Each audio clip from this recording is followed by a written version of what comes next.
Welcome everyone. We are going to talk today about sowing seed in a famine. Genesis 26:1 and Genesis 12 says there was a famine in the land.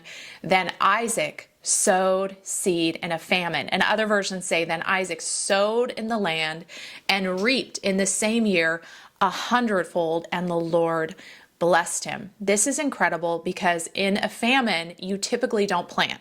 This means there's no water, you preserve. Usually, farmers would usually hold on to their seed because it didn't make sense to plant during a famine because there was no water. But Isaac knew something different. He was a man of faith, and he actually knew he was under covenant with God. He knew because his father, he was under the line of Abraham. He was under the blessings of Abraham. So Isaac knew that what he sowed, he would reap. And he believed God. He believed that where he sowed seed faithfully, that God would bring the water. God would bring the rain. God would bring the increase. And so Isaac sowed anyways. Despite what he saw in the natural, he chose faith over obedience.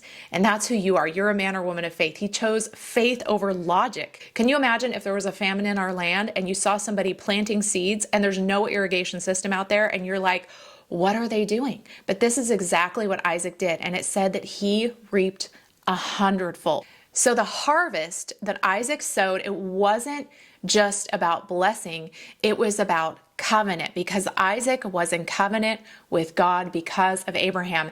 And guess what? It says in Galatians 3 that we are also heirs of Abraham. We are under the same covenant of blessings. We're under the new covenant, but we're also heirs. We have been grafted into the family of God. And so we are under those same blessings. We have access to increase. We have access to multiplication. And Galatians 6:9 says, don't grow weary in doing good, for you will reap a harvest if you do not give up. This is an incredible promise. I one time had a friend say to me, Melinda, if you don't quit, you win. And I'm just hearing that over you. The fight isn't in making it to the end. The fight is in not quitting in the middle. The fight is in not giving up when we don't see any fruit from the work we've been doing. But I'm just hearing this over you. You're entering into a season of fruitfulness, of multiplication, and God is faithful to keep his word. He's faithful to your family. He's faithful to you. He is not a man that he can lie. He is faithful to keep his promises. I love Luke 1:37. And I'm going to read this version that I found in the Amplified Classic. It says, for with God, nothing is ever impossible, and no word from God shall be without power or impossible of fulfillment. So in other words, every seed of God's word contains the power to fulfill itself. In other words, God cannot lie to you. His promises are true. His promises are real. The secret is, in the middle, when we don't see the harvest, when we're in a famine, we feel like we're in a famine. What I call, a lot of people call it the wilderness season. I actually like to call it the preparation season.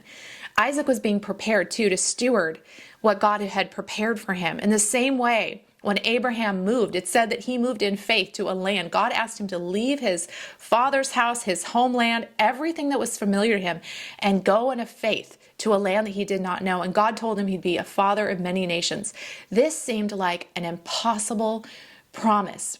But Abraham obeyed even when it didn't make sense. And he became the father of many nations. God fulfilled his promise in his life. Even when him and his wife were too old to have children in the natural, God's word contained the power to fulfill itself. God's word always contains power to fulfill what it says it's going to do.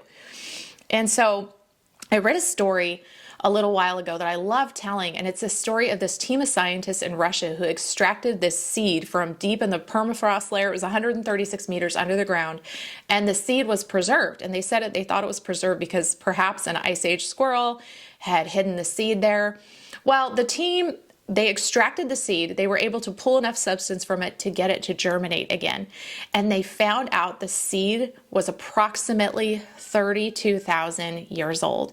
And I got to thinking of the promises of God, that they are the seed that never expires. And I'm just hearing this over you, that where you have sown, you will reap. Where you have planted, God is going to water it. Where you have labored, God sees it, and God is the rewarder of those who diligently seek him. And your rewards are coming. And I'm not just talking about prosperity, but I'm talking about all the promises of God, that they contain the power to perform themselves, and his promises are coming for you. So I just bless you today. I bless you as a sower, someone who sows good seeds, and someone who is going to reap a harvest in this season.